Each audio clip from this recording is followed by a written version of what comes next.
Fala pessoal, iniciando agora a seção 9 das normas da corregedoria, a gente vai falar sobre o serviço de protocolo. Então, se a gente está falando de protocolo, a gente está falando de recebimento de documentos.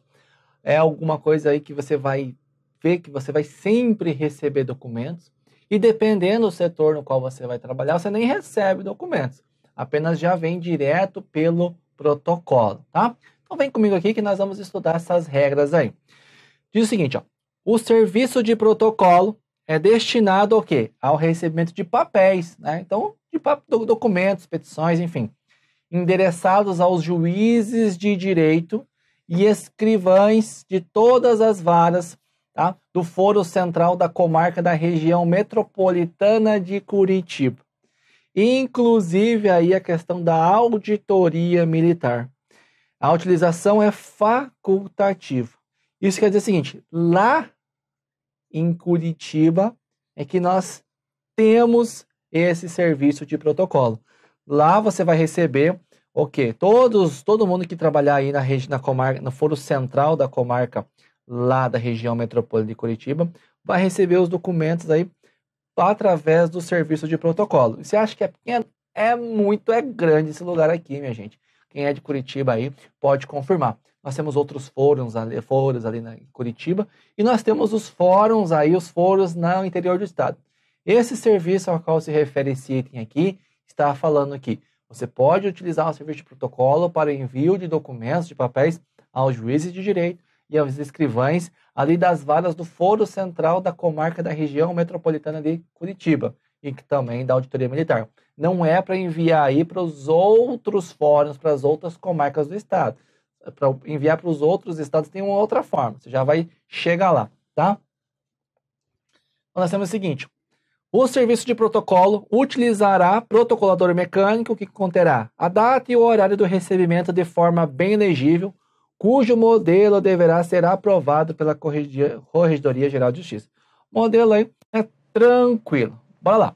O serviço de protocolo fornecerá aos interessados recibos comprovantes e vai ter um monte de informação. Dia, hora, ano, número de controle, número dos autos, natureza do feito, quantidade de anexos, número de cópias, assuntos, nome das partes e juízo para onde deve ser encaminhado, naturalmente, tá? Só que é o seguinte, em vez de você dar um recibo comprovante, é permitido que, você vai ver muito isso aí, as pessoas levam um livro, por exemplo, escritório de advocacia ou mesmo outro, né, o serviço judicial, eles levam o próprio livro de protocolo e você pode assinar no livro de protocolo isso aqui. Olha só, os recibos poderão ser dados em livros próprios que são apresentados pelo interessado, tá bom? Isso aí era para a região metropolitana de Curitiba. Temos o seguinte, aquilo que for de natureza urgente tem que estar escrito urgente no papel, naturalmente. Você vai entregar a petição e tem que estar escrito lá urgente, ou escrito, ou então carimbado, tá? Se não estiver escrito que é urgente, ele vai tramitar como todos os demais outros processos, não vai ter aí prioridade, tá? O serviço de protocolo não pode receber altos volumes ou quaisquer objetos que não venham na forma de petição. Então, quando ele fala o seguinte, que nós vamos poder protocolar todos os papéis ali, esses papéis, na verdade, eles têm que vir acompanhados de uma petição, de um pedido, tá? Então, tem que ter o que lá? Devem ser entregues, eles não podem ser entregues sem a petição e também não vai ser recebido pelo serviço de protocolo. Aqueles que devem ser entregues nas dependências administrativas, que não estejam endereçados lá, não tenha a vara correta, que dependam de preparo, distribuição e outras providências preliminares na forma da disposição vigente. Preparo, para você saber, é pagamento. Da distribuição a gente já falou. Então é o seguinte, ó, por exemplo, eu quero entregar aqui uma petição inicial no serviço de protocolo. Eu posso? Claro que não, porque a petição inicial precisa do preparo, precisa do pagamento lá das taxas e custas judiciais, tá? Precisa de distribuição. Então, entende-se, a gente pode, né, compreender que esse serviço de protocolo não é para o recebimento de petições iniciais. Petições iniciais é no serviço de distribuição. Aqui nós vamos entregar o quê? Petições intermediárias. Fique atento a essas pegadinhas aí. Também aqueles que envolvam pedidos de natureza urgente e por isso merece apreciação judicial imediata, tá? se apresentem incompletas, faltando alguma de suas folhas, e objetivem depósito judicial e venham acompanhadas de cheque ou importância em dinheiro. Então, não vamos receber o quê? Numerário. E proibido receber numerário. Numerário é o cash, meu amigo. É a grana, tá? E olha como é que isso aqui pode cair lá na sua prova. Considerando que dispõe o código de normas acerca do protocolo, assinar a alternativa correta.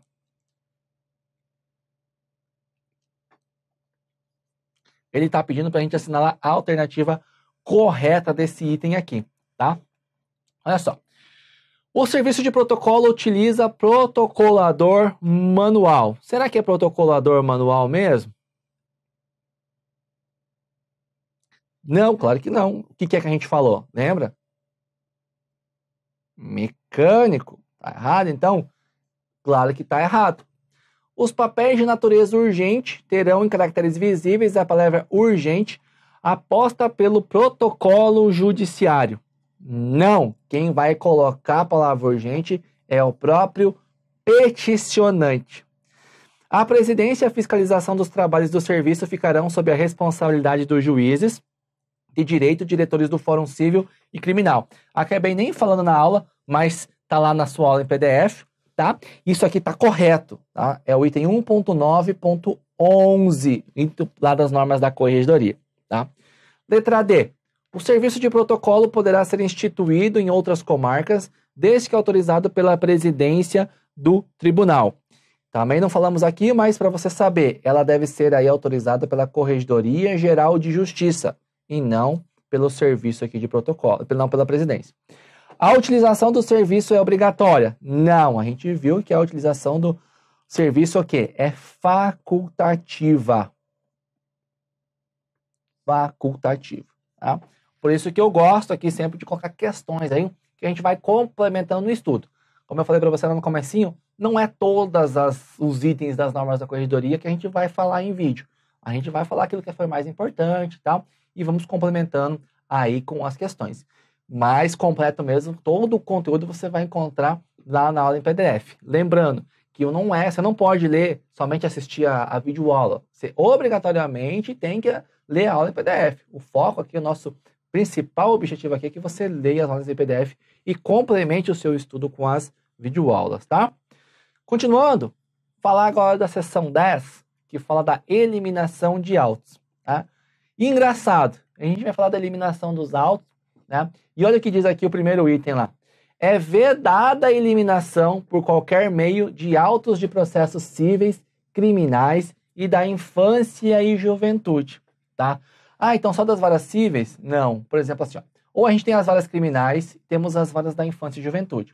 Por exemplo, a vara de família é uma vara cível? Sim, entende-se como uma matéria cível. A vara da fazenda pública também é matéria cível.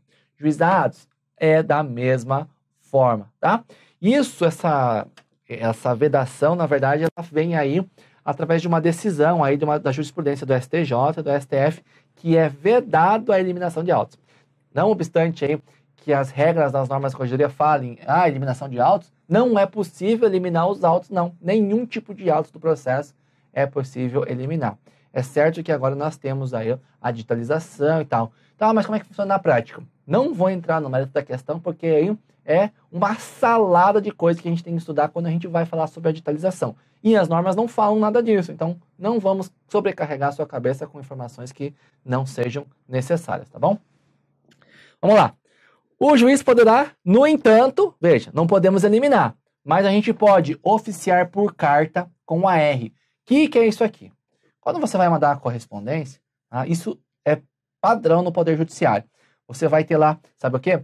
Um papelzinho que você coloca aqui chamado AR. Isso aqui é o aviso de recebimento.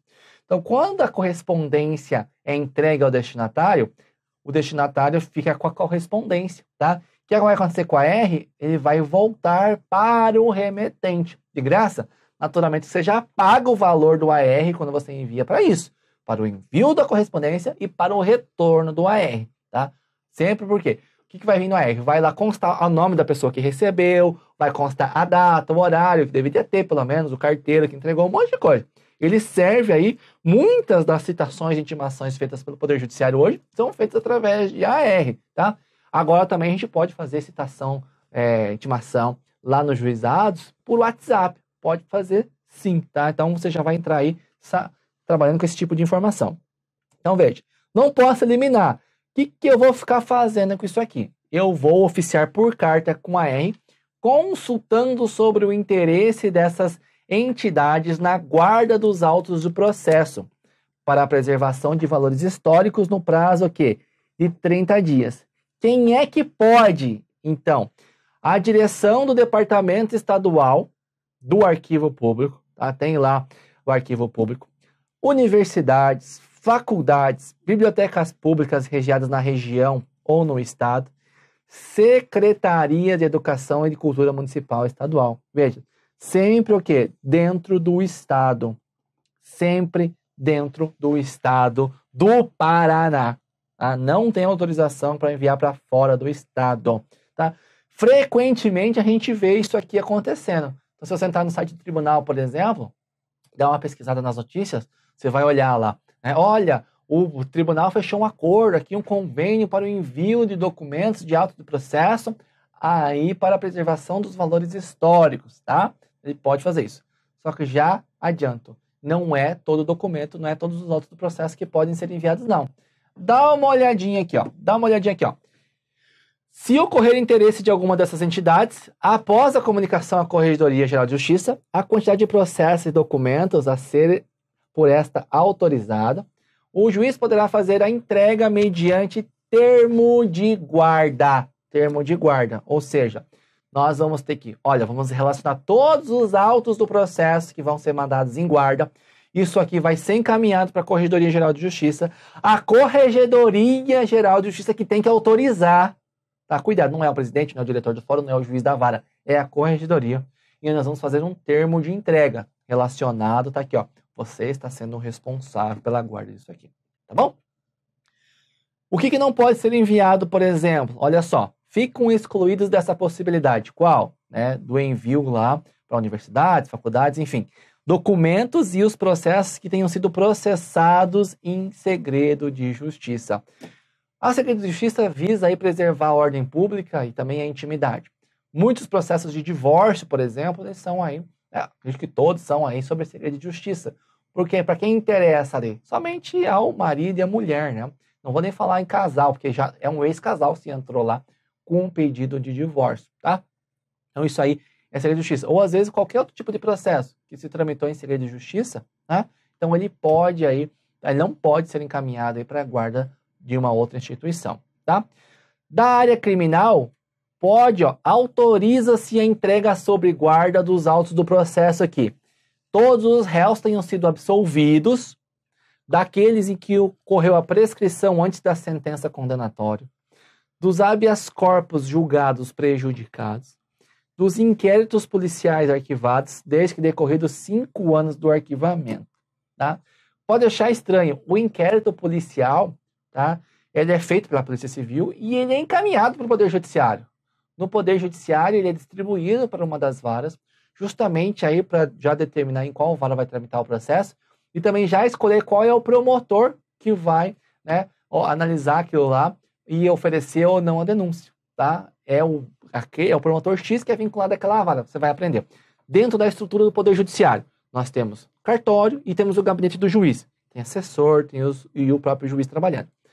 Toda vara tem aí um promotor que atua. Só que eu já falei para você, veja nas aulas anteriores. Promotor não é vinculado ao Poder Judiciário, nem ao Poder Executivo, nem ao Poder Legislativo. O Ministério Público é uma instituição independente, não é vinculado a nenhum outro poder, nenhum a um ente, nem a um outro órgão. Os promotores de justiça são independentes na sua função também, mas eles exercem funções essenciais à jurisdição, funções essenciais à justiça. Então eles têm que atuar nos processos. Em todo o processo que o Ministério Público atua? Não. Aí ele vai atuar naqueles aí de ordem pública, naqueles que têm interesse social, né? Aqueles processos, por exemplo, cíveis que discutem aí direito material.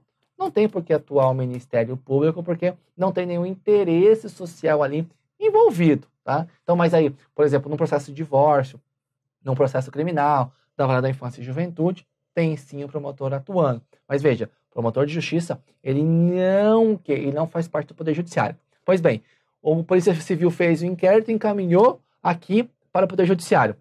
O Poder Judiciário não pode oferecer denúncia. Segundo a Constituição Federal, é privativa do Ministério Público a possibilidade de oferecer uma denúncia. Então, né, uma ação penal pública. Então, imediatamente é aberto vistas para o membro do Ministério Público, que vai, então, desenvolver a sua tese jurídica ali e vai, então, oferecer ou não a denúncia. Se ele oferecer a denúncia, volta que o magistrado tem que aceitar essa denúncia e aí o processo vai tramitar, tá? Por isso que ele fala aqui, ó, dos inquéritos policiais arquivados desde que decorridos 5 anos do arquivamento.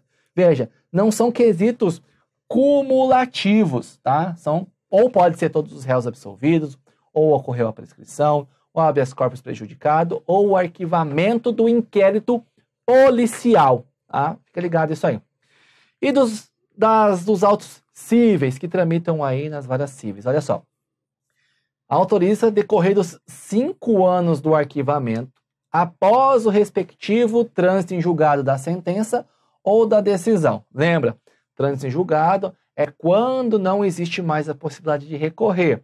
Geralmente, assim, ó, você tem uma sentença no primeiro grau, a parte pode recorrer. Se ela recorrer, vai ser analisado pelo segundo grau. Existe ainda a possibilidade de ser analisado pelo STF ou pelo STJ. Tá? Chegou lá, não tem mais para onde fazer recurso, transitou em julgado. Tá? Agora veja, existe a possibilidade de transitar em julgado aqui no primeiro grau? Claro que tem. Se a pessoa, por exemplo, ó, deu a sentença e a parte não recorre porque não quer. Passou o prazo de recurso, transitou em julgado. Ou mesmo ele queria fazer um recurso, queria recorrer, mas não apresentou o seu recurso no prazo indicado aí no processo. Perdeu, transitou em julgado também. Então esse prazo de 5 anos vai contar aí, ó, 5 anos do arquivamento após o respectivo trânsito em julgado, tá? Olha só. Qualquer feito em que ocorreu a extinção por sentença sem julgamento de mérito, e aqui eu aconselho você, se você quiser dar uma estudada no CPC, nas hipóteses que ocorre o julgamento de mérito, né? Sem julgamento de mérito. Execuções de título extrajudicial, de título judicial e de execuções fiscais. Título extrajudicial, então, por exemplo, nota promissória, cheque. Título judicial, pode ser aí uma certidão de uma sentença de processo de execução, né? A parte já tem que pagar, ou aí, por exemplo, de pensão alimentícia. E a própria execução fiscal.